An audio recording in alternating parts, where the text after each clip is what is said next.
再来看民进党的台北市议员柯家培，今仔透早因为子宫内膜癌过身，才48岁，议会同事拢真唔感冒。医师嘛提醒讲，子宫内膜癌算是治疗了、恢复了会当袂歹嘅癌症，一般拢会发生伫停经的女性哦。所以若有无正常的出血、顶镜头，就要赶紧去看医生。接伫面册发文祝贺中秋节快乐，月圆人团圆。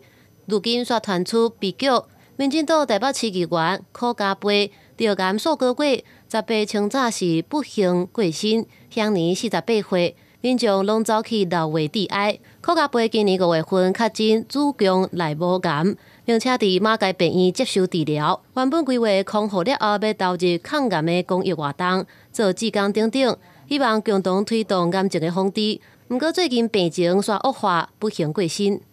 我想说，议会的同仁不分党派，不管是不是同选区，对她的印象都是非常可爱的一个小女生，而且她在从事问政也好，从事地方服务也好，勤跑基层也好，都做得非常到位。突然离世的消息，我想让很多人都非常的不舍。今天凌晨，她因为多重器官的衰竭陷入昏迷之后，她离开了我们。那我们非常不舍，民进党党团会协助他的家人来办理所有的后事。等苏培点点将近30秒了后，熬甜流目屎，想到两个人共期做助理甲议员，做花走跳学习的过去。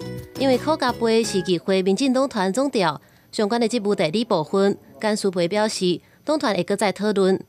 医师提醒讲，停经的女性熬治着子宫内膜癌。接看到镜头包含无正常的出血，那出现顶头的状况，应该赶紧就医。子宫内膜癌算是进展比较慢，或是相对可以发现比较早、预后比较好的癌症。但是我们还是要有一些忧患意识啊。如果真的有不正常的出血，还是要及早来就医做检查。医师也进一步表示，子宫内膜癌若准刷位，会以附近的器官为主，譬如讲大肠、膀胱，或者是侵犯到附近的淋巴结。较远有可能会到肺部或者是骨头，甚至是脑部。